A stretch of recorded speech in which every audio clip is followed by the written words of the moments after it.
Welcome back to another review, this time possibly the greatest Alchemist of all time. This one ended this week as well. It had 12 episodes, and we have the little synopsis. Sodium hero Takumi Iruma gets accidentally mixed in with a group of heroes chosen to be summoned to another world.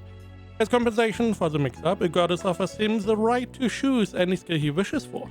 Hoping for a peaceful and quiet life that has nothing to do with fighting or going into battle, he chooses a seemingly boring creation skill.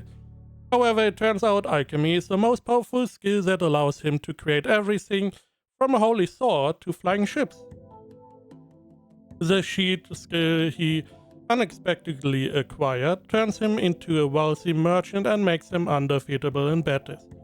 A heartwarming adventure story about possibly the most powerful alchemist in another world. So, as the synopsis says, it is an isekai, it is a power fantasy.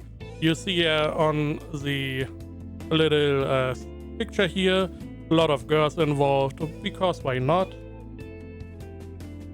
Overall, not that good. It's more meh.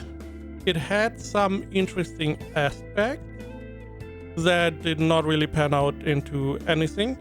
Because you have some different girls. You have like a comic relief girl for some reason. He adopts a spider very early on, which turns into a spider girl because why not? We need more women, I guess. And overall, it's just meh. The main character is just a goody two-shoes, which is not very relatable for me. It doesn't really have any downside, any bad aspect. He gets overpowered from the very beginning. He only grows even stronger.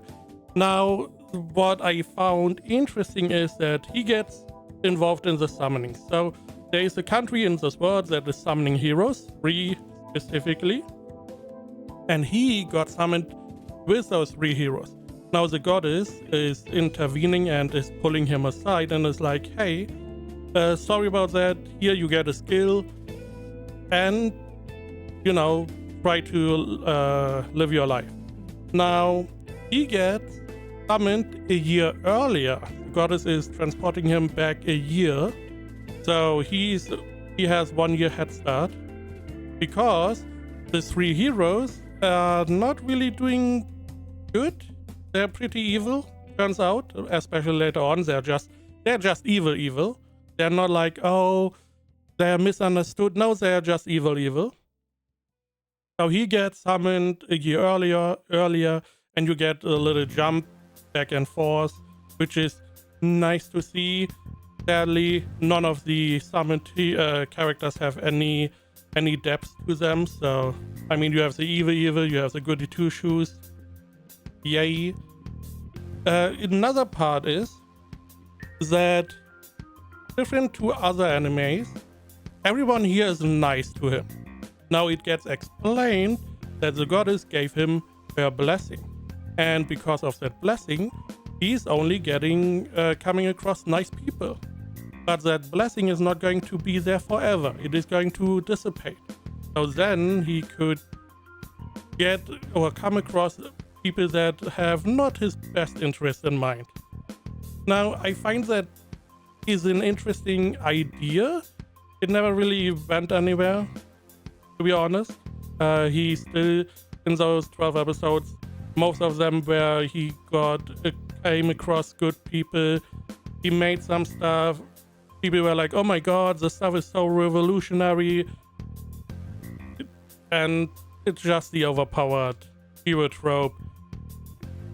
Not very interesting, in my opinion. Animation, not really interesting. They cut a lot of corners, especially later on. So overall, I would say meh.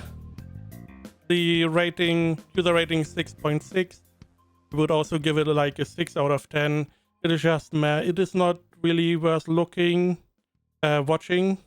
However, if you watch it, fine. There's just better stuff out there. Stuff that is more interesting. However, if you want to just turn off your head and have like a power trip, follow like a power trip anime, sure, go ahead.